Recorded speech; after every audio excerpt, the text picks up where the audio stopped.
Alright, welcome to another day of Ether Raids. We're taking on a rematch here against a Japanese player who was able to successfully clear the defense earlier in the week. So we're going to go ahead and give his a shot. It's another cav line. I've kind of been on a Zelgius type of mood, so we're just going to throw Zelgius at this. I can't be bothered to try to think this one through. I mean, probably if you want to hit and run this, you'd probably want to take out the knot there, Pathfinder, and then it's two dancers, so it's probably a little bit more challenging to get out successfully, especially since I don't have the safety fence. But yeah, we're just going to throw Zelgius at this. 1-2 red, green is air, but she doesn't have a lot of defense. He should be fine. I mean, as long as he's able to get the kills, he should be fine here. Yeah, man, I can't be bothered. I really just can't be bothered. I'm so sick of these cav lines. It's just, they're just everywhere, man. It's like, it's just really lane baiting. And once you have a unit that's strong enough to survive the first hit from these cav lines, you're pretty much going to lose, because you have to like continually upgrade this type of defense with the newest and strongest nuke for them to work consistently. If you don't do that, then they fall off very quickly, because really all it is that you're just hoping that the opponent doesn't have a full back row, because it's really the space or the lack thereof that makes this defense archetype so successful. But once you have space, once you can avoid the calves from coming down and attacking you when you're unprepared, they're very simple to deal with. It's just that it's just whether or not you have the unit type or the units to counter what is there. In this situation, since most of this is red, you probably want to have a blue unit. And you probably want to have a red unit to take on air. Yeah, it's really just lane baiting. You choose preferential matchups or successful matchups, and then you just take it from there. This is pretty much what I've done here. Hopefully Zelgius can put in the work. We'll see. He usually beats Caverser, but I don't know. Come on, Zelgius. Without mercy. Ooh, 2. This must happen. That's a merge difference right there. And also the fact that I'm running Mystic Boost. That is unfortunate. Yeah, I would have won if she hadn't survived. That is unfortunate right there. But yeah, man, I'm really so sick of these cav lines. It's just lane baiting, and it's pretty simple to get past. You just gotta have the unit types to counter it. Ultimately, the hardest counter to this type of defense is going to be any unit that has effective against cav and can basically Baby Marth hard counters this defense archetype. It's just that I need a build-up mine. He doesn't have the skills necessary just yet to be able to take this on. But 2 HP. We're gonna find another one. GG's. All right, so we're taking on another rematch here. This is Nick, and we're gonna go ahead and throw Zelgius into the deep end again. Let's see what we got here. Pretty much the same thing, but on a different map. But this one shouldn't be too much trouble. Just gotta figure out how I'm gonna set this up. Probably like this should be the best way. I don't know.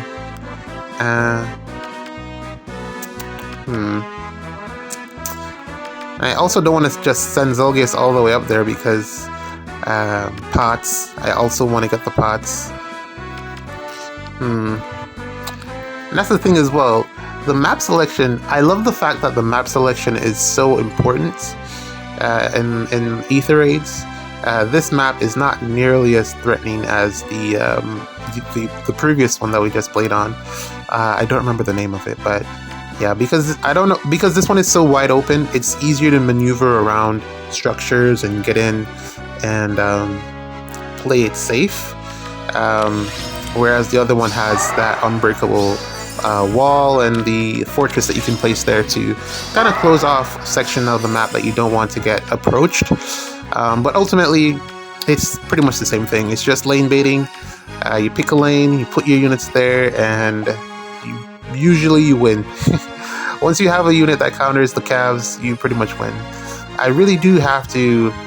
I'm kind of hoping... I'm not hoping. I think he won the Revival Hall of Forms, if I'm not mistaken. The baby Arcanea banner. I think it's going to get reran. So I'm just waiting on the skills from that banner so that I can start using Baby Marth. But hopefully it won't be too late. I don't want to put skills on him and then get the same skills from Hall of Forms. And then, it'll really just be a waste. But hopefully it won't be too late. Hopefully there isn't something that comes out in the next couple of months. I think it's this month, if not next. I don't know. But hopefully there isn't something that comes out that completely hard counters Baby Marth. Even though I don't think that should happen. His whole thing is Cav effective damage, and if you pair that with special Spyro, he shouldn't have any trouble at all taking out even the strongest Cavs. Probably just maybe blue Cav units like Sigurd that have a lot of bulk. But aside from that, he could be fine. Except for like flash effects are probably going to be a problem for him, even though it's not too prevalent right now. Except with Ganunga Gap is going to be bonus starting next week, starting in Astra. So that's going to be interesting. I do expect to see a lot of her because I actually put her on my Astra defense because of the flash effect. And the fact that she's going to be having additional health, which adds to her bulk, which makes her a little bit more difficult to kill if you don't have no follow-up. So such is war. Yeah, we're definitely going to need some null kind of disrupt in the next couple of seasons. So yeah, look out for that.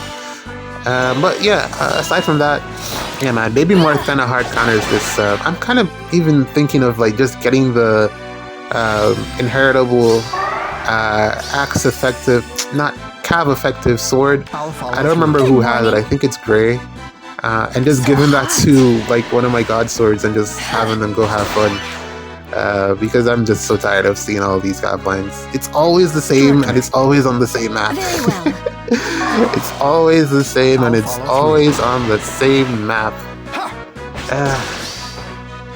Copy pasta.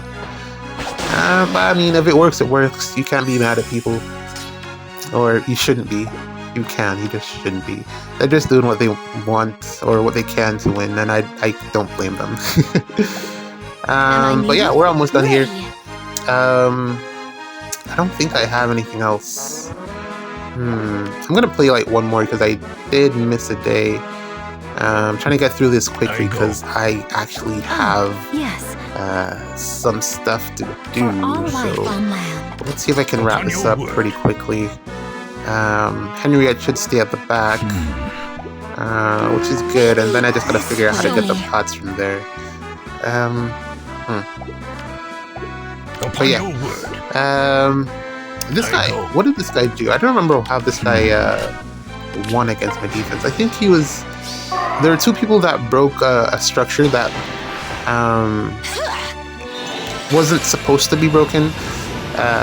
You can break it, but it's not supposed to be broken, because if you break it, then you get hit with a trap. I think he was one of the ones that... Did he hit the full win? No, because there's two people that didn't surrender. I don't remember if he was one of them or not. And then there are two full losses, which ironically was on the same team. I guess you'll see it at the end of the week or Monday. I'm probably going to do the defense replays on Monday. I just got to record them and edit it.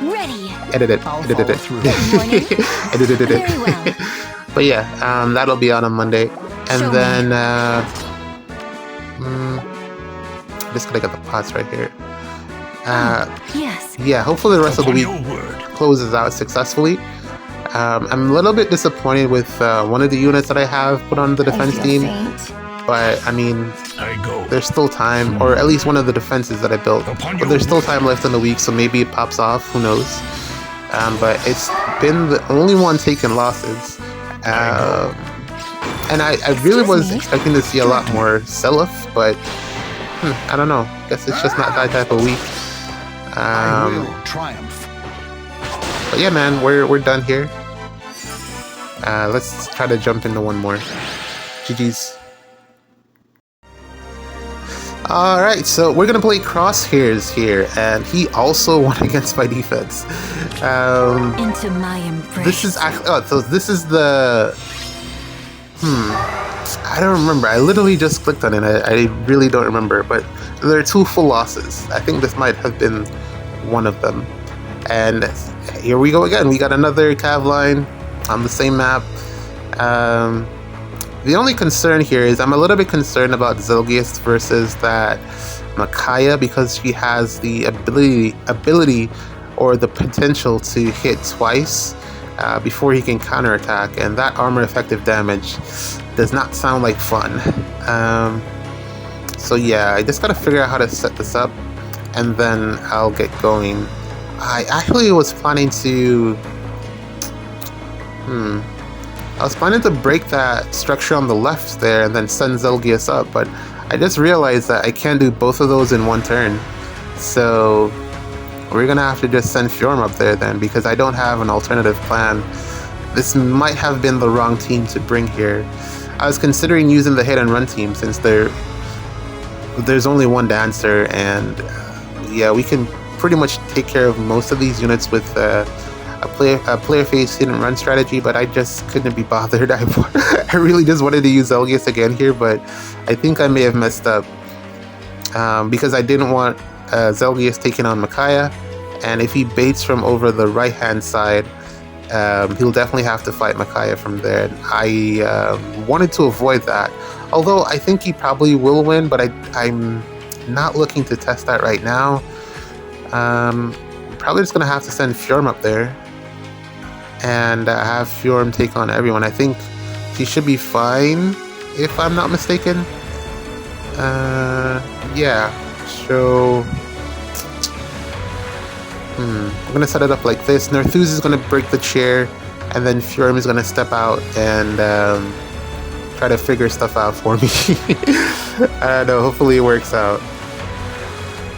You know, I also gotta say that Summer Micaiah is definitely one of the most disappointing Micaiahs. I feel out of all of them, she had the most potential. Hopefully with the legendary Micaiah, hopefully they give her some type of brave effect as well in her refine and remix when that comes around, because this Summer Micaiah had a lot of potential. It's just that because of how I think the stat allocation was too high. She needed to meet a plus 16 differential to get her brave hits, at brave and desperation hits, and I feel like that was probably a little bit too much.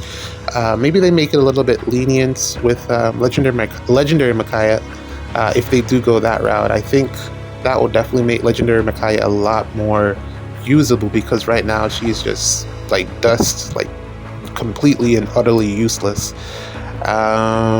But yeah, I think this Summer Micaiah would have been a lot more usable with a lower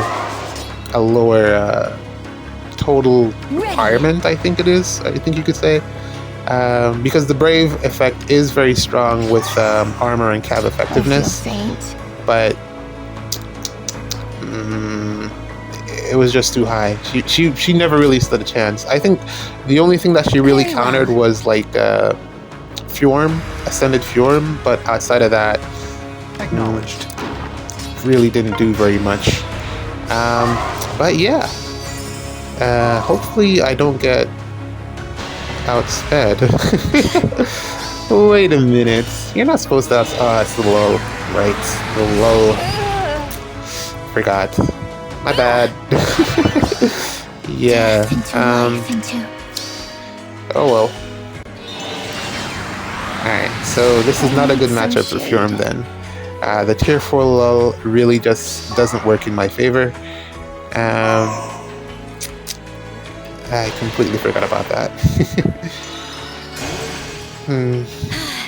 Alright. Alright, have fun murdering my team. More to give. Who else? Who else? That's a nice jump. Okay, alright, well that's fine. We're gonna play another one. Yeah, I probably should have went with the hit and run team here. Bad team selection. That's my fault. GG's. See you in the next one.